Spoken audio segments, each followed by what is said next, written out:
we kick the door open. We kick it wide open. We kick the door at the same time. It busts open. So we go in, shut the door behind us.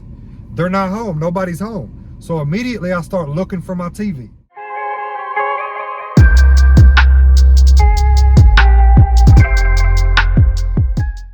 What's up, YouTube? Welcome back to my channel, Hustling 101, where I share my life with the world. Hey, listen, before we get into the video, do me a favor and like it. And subscribe if you like this type of content. If you don't, you don't have to. But, you know, do me a favor and like the video. It's free. So this is going to be about how I became a convicted felon, as you can see from the title and the thumbnail. So, I was about 23 years old, right? And I was hanging out with the wrong people, you know, hanging out. I had my own place in a town called Etowah, Tennessee, which is McMinn County, Tennessee. This particular time of my life, we was always having people over, a lot of drugs, a lot of drinking, a lot of fighting, a lot of all kinds of crazy stuff going on, man. So I actually ended up getting stabbed, and I got my jaw broken, everything around this same time. Just from all the craziness that was going on. These are going to be topics for other videos, but this is going to be about how I became a convicted felon. Like I said, I had a bunch of different people in and out of my house. We were partying a lot. So one night I was at one of my other homeboys' house. I get back home one day, and at this time, you know, I had a pretty good job. You know, I was making pretty good money. My house was full of expensive stuff. I had a nice TV, nice furniture, a bunch of nice stuff in my house. You know, I was really doing it at 23 years old. So, but people that had been to my house knew that I had a problem with my door.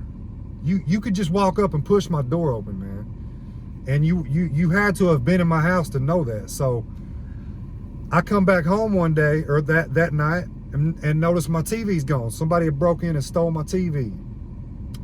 I'm like, all right. I start running through, damn, who else been in my house? A lot of people have been in my house, but I had this guy living with me. His name was Timmy. I had this guy living with me around this time, and we had just kind of fell out a little bit, and he moved out. So automatically I linked it. Okay, he's who did it. I know he's who did it. To this day, I still don't know who did it, guys. But me being young and dumb and, you know, just kind of ready to go about anything at that point in my life, I linked it back to him. Okay, I hit his brother up because, you know, I was cool with his brother. His brother's name was Jeremy. I was cool with him, and he's telling me, yeah, you know, he probably did it. So I'm like, okay, I know who did it. And then he tells me where they're staying at. It's him, his other brother Jimmy, and I think a dude named Matt. So I'm like, okay. I kind of let it slide for a couple of days. I don't really, I think I hit him up talking about, yo, I'm gonna fuck you up when I see you, this, that, and the third. But that was just what it was. It was just words. So me and my other homeboy, Trey, which is Charlie's little brother, we're doing Xanaxes one night. And his sister's with us too, Tasha. We're doing Xanaxes one night, and I'm drinking, and I got this shit on my mind, man. I got this stuff on my mind. I'm like, man, you know, I'm feeling real played. I'm like, man, I can't let this go down like this. I gotta retaliate. I gotta do something, right? Okay, me being on Xanaxes and drunk, I tell Trey, hey man, let's go handle this shit. Let's go over here. And so we load up in my car. We drive to Athens, which is the next city over from Etowah, Tennessee. And we have it on our mind that we're under the impression that there's going to be three dudes, Timmy, Jimmy, and Matt, in this apartment. I don't care, man. You know, I'm on Xanaxes, I'm drunk, I'm ready to go, man. So the apartment he's staying at, you got to put this little code in to get past the gate. Trey just takes his pocket knife and kind of like pries through the door. So we get in, we breach the access to the door, and we get past the door. So we get to his room. Because like I said, his brother told me what his room number was and all that. We're knocking on the door. I already got it in my head. As soon as they open the door, I'm swinging, and we're gonna fight. We're all gonna it's gonna be a brawl because I know they got my TV. Like I said, guys, I don't really know who got it, but I was just impulsive action. You know, I'm thinking, yo, dude just moved out. We kind of got a little beef type situation going on. He came and stole my TV. So that's what's on my mind. He don't come to the door. He don't come to the door.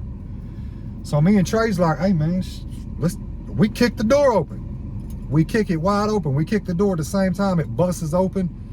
So we go in, shut the door behind us. They're not home. Nobody's home. So immediately I start looking for my TV. I don't even really have enough time to really scour all the rooms and anything. I'm not there to steal nothing. I'm there to see if my TV's in there.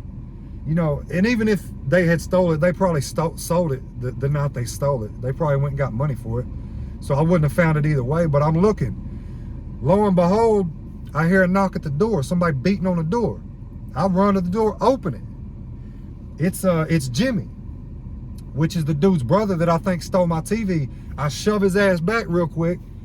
And see, the thing is he was, the way this apartment was set up, it was kind of like a hotel type deal. Like there's a hallway and there's doors on each side of the hallway, which is the apartments. He was at the apartment across the hall at this girl's house.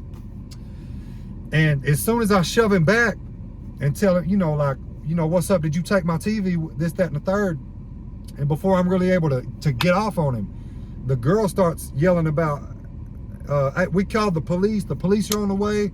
As soon as I hear police, I don't think nothing. I just take off running down the hallway. I'm like, oh, I gotta go because I just kicked dude's door open. I know this is a felony charge. And me and Trey just take off. I'm in front of Trey. Trey's behind me. And Jimmy's running after us like an idiot. He already knows he don't want no smoke. He's a clown, man.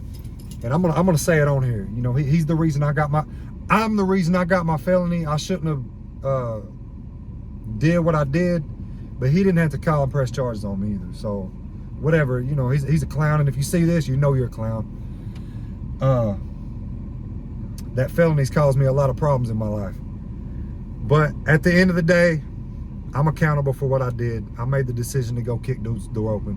But like I said, he's running behind us. Trey's behind me. Before I get to my car, I look back and him and Trey's fighting.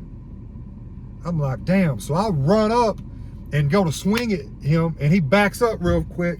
And I'm like, Trey, man, let's go. We got to go. Let's get to the car. The police are on the way. And this time, I had seen the police drive by, but they didn't see what was going on. I'm like, shit, we got to go. So we run back to my car, jump in my car, and we peel out. And this is when the story gets kind of blurry. Like I said, I'm on Xanaxes.